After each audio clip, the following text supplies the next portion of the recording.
Hello everybody, welcome back to another episode of your OGR, as today we got game 45 as the Edmonton Oilers took on the Vegas Golden Knights and walked away with a massive 4-3 dub over the Knights, which I gotta say, I'm surprised about how well the Oilers played against the Knights. We were actually able to defend a lead for the first time, and God knows when, as we were able to hold a 1-goal lead, which I gotta say is absolutely incredible. But before we get into this video, I'd like to just say, if you are new to the channel, make sure to hit that subscribe button and hit that like button as well. It'll be very much appreciated there, guys. Now, I know it's been a few days after the Knights game, but I had to go do a Huskies game on Sunday, which wasn't, it tired me out, so I didn't have really enough energy to put together an OGR. Now, this one will be uploaded basically the same day that we're going to be going up against the Kraken, so tons of stuff that's been going on, which we're going to get into a little bit. In the end of the video, we're going to be talking about Evander Kane potentially returning for the Edmonton Oilers, so I think that is going to be really exciting to kind of talk about and gloss over a little bit, because I think we're rushing him. From what I've been hearing, he's actually not even really 100% ready to go, so let's get into this game here between the Knights and the Oilers, though, as this game was an absolute treat to watch on Saturday Night Hockey. The Oilers played an amazing game. We played a great first period. We allowed the Knights to get a little bit back into the game, but it was back and forth like throughout the entire game. There wasn't one time where the Knights were right up against us or we were dominating. It was a fun game to watch. This is the Edmonton Oilers that I genuinely like to see. This is the team that I was imagining us play, where we actually play good, sound defensively. We have a great goalie in Jack Campbell, who played really good last night, or on Saturday night. We had a really good defensive core playing really solid. Our offensive core was scoring. We had most of the lines generating a pretty good amount of offense. There was just a lot of good things to like about this team that, really excited me. And I think this was a treat to see. Now, is this something that we could consistently see over the next few games? We got the Kraken coming up this week.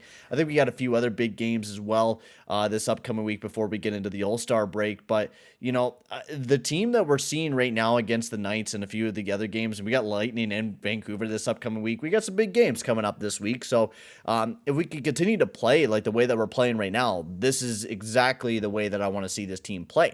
We'll get into the scoring summary, though, as Matthias Janmark got his 4th goal of the season. Now, I was trash talking this guy before the game even started, and then he got a beautiful pass by Tyson Barrie, sent up Janmark, and Janmark with just a beautiful snipe, send it past Logan Thompson to put us up 1-0 in just 45 seconds into the game. And then not just that far after, Leon Draisaitl with just a minute 42 into the game got his 25th goal of the season. Now, this goal was a gorgeous one. Actually, no, it's not that one. The 3-1 goal was this beautiful snipe, but this one, McDavid took a shot. It was a kind of like bobble in, and Draisaitl just was able to tip it right in the back of the net for the Edmonton Oilers to go us up 2-0.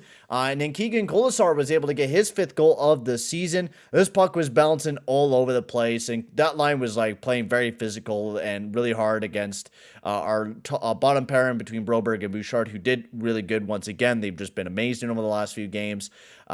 But they were playing hard against us. We weren't able to get out of the zone. Bouchard tried to get out of the zone, wasn't able to. The puck was still bouncing. Now, I'm going to give it the benefit of the doubt. I'm not going to be too hard on the defense for this play, because quite honestly, it's hard to defend this type of play. When you have so many guys going batshit crazy in the goaltending area, it's really, really hard to kind of defend the amount of guys that are coming at you. The puck is bouncing all over the place. Like, sticks are all over the zone. You're trying to chip it out. You're not able to. It just gets stuck, and you're really not able to do very much. I'll say that, they could have done a better job of maybe chipping it to the corner or anything like that, but it is what it is. Colasar just did a really nice bounce towards Campbell, and it bounced right off of him and right into the back of the net. I don't think there's really much that you can do, but just try not to get into that situation where the puck is bouncing all over the front of the net, and it's just like a scrum, basically.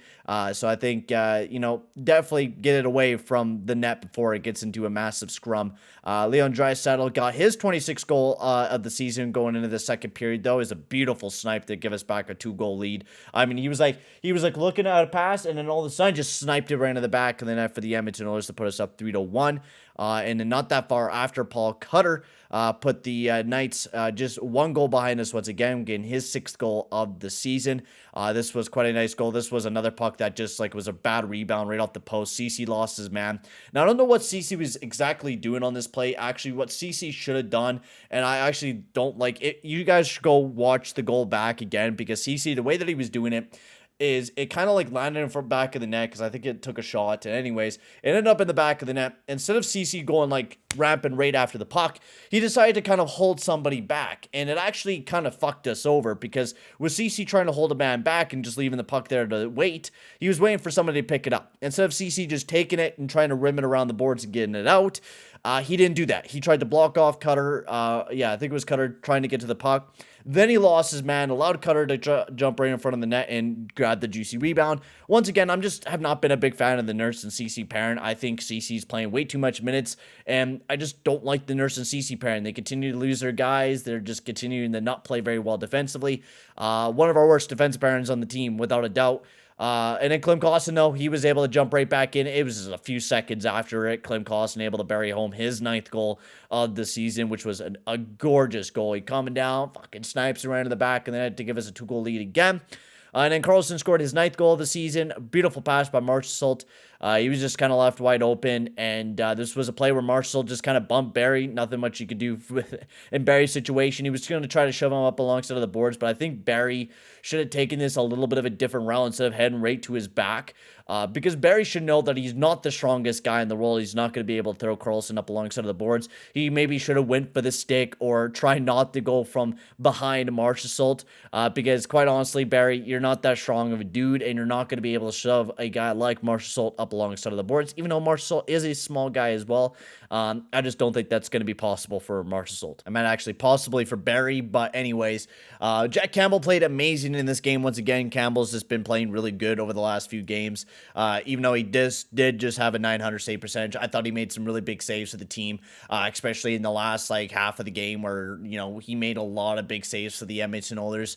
He was a really big guy. Sometimes the defense just didn't bail him out, but he played really good in the third period where he seen 9 shots. He saved all 9 of them, and that's what, you know, we're supposed to have out of a goalie, right? Making the big key saves when we absolutely need them, and he certainly did that against the Knights last night, or on Saturday night. He played amazing for us. So great game for the Edmonton Oilers. Like I've said, this was a really entertaining game, really fun team to watch. We'll go over the lineups. As forward-wise, we actually did a lot of Hyman, McDavid, Draisaitl throughout this night tonight, which you guys know, I'm not a really big fan of it, but I think this is kind of like, I don't mind it when it gets like kind of put in there against good teams that I think we can actually have a good, you know, matchup against. In the Knights, they didn't have Mark Stone, so, you know, you don't have to worry about him. You're mostly just having to worry about Eichel, Stevenson, Amadilio, if I could say his name right, and then Marcel Karlsson Smith. You know, you got some good defensive guys there, but they're not as amazing as Mark Stone. Now, if you had Mark Stone playing in that game, now I would not recommend throwing Hyman, McDavid, Draisaitl together, because Stone's going to be there. He's going to shut down that line. But when you're going up against a team that's not very strong defensively, it's not a bad idea to throw Hyman, Draisaitl, and McDavid together. It's just not a permanent thing. It shouldn't be an everyday type of line. It should be just, hey, we're going to sprinkle this line in every once in a while, because it can generate a lot of offense. Of course, you're not going to play good defensively, and that's why I'm not a big fan of that line. They're going to generate a whole crap ton of offense, but defense, goodbye to that. They did make some pretty big plays defensively, though. I do give them credit on that, but they did have a goals against, and still not amazing compared to every other line. But I think sprinkling that lineup in occasionally is not a bad idea. Kostin, Nuge, and Janmark had just another great night for them. Played really well defensively. Got 2 goals with that line. Fogle, McLeod, Pugliari played a good ball. They didn't really do anything offensively. Not too much goals against either. They actually played not bad defensively. Ryan was okay throughout the night. And we'll move into the defensive core. Nurse and CC, like I've said, I was not really a big fan of them. Generated offense like they usually do, but cannot play defense. Kulak and Barry, I thought they were one of our best defensive pairings. Honestly, they had that 1 goal against, and otherwise they were pretty strong defensively. Kulak, I've been really liking Kulak. I know I haven't talked about Kulak very much, but Kulak has been very, very strong strong for the Edmonton Oilers over the past few games. I've actually been really enjoying the way that he's been playing defensively. I think he's, got ridden hard at the beginning of the season, but I think Kulak has really bounced back good, and Kulak and Barrie have been looking really good. Broberg, Bouchard had a little bit of a rough night defensively, but still looking very good, and Desharnais has been really good. I've been really enjoying Desharnais. He played really good alongside of Kulak for the few minutes I needed to play, and same with Darnell Nurse. He's just a great shutdown defenseman. You're not going to expect very much offense from the guy, but he plays a very, very strong game defensively, and he was one of our better defenders throughout the night, and he played a really strong defensive game, so I've been really enjoying Desharnais. He actually stayed up in the lineup. Marcus Nemelainen got sent down, so that's good to see him. Now, Evander Kane, we'll get into that now, since we're done talking about this game. Apparently, Evander Kane is ready to go, and apparently he's going to be joining back the team, but he said that his wrist is still not feeling 100%, but he still wants to get back in the lineup, and I cannot believe we continue to do the exact same crap where we rush players back in. We've done it with Klefbom. We've done it with multiple players over the few years with the Edmonton Oilers. I think it's just our entire span of Oilers life as we just force players right back in the lineup when they're fully not ready to go. And I think with Evander Kane, with that wrist injury, I think he absolutely should be taking his absolute time with this. I know we're trying to battle for a playoff spot, but I mean, my lord, I don't think Kane's going to help very much with this team. Sure, he's going to add a few more goals, but is he going to add any defense to the team? That's my question to Ken Holland. Like, yeah, we're going to score a few more goals, but are we going to play better defensively? Sure, we did against the Knights, but I don't see a point of rushing Evander Kane back in the lineup when, honestly, we're strapped up against the cap, and maybe should actually make a trade before, activating Kane and just give it a little bit more time before rushing him back in the lineup, to be quite honest. I love Evander Kane. I think he's going to be a big piece, back in the lineup, but I think we're overrating it a little bit here. He's okay 5-on-5. He's great on the power play, but I just... he's not going to help the team majorly, I get that he's going to score a few more goals for us and stuff like that. He's definitely going to help the team without a doubt, especially since you're bringing in a big power forward. He's physical. He jumps up the team, boosts them up.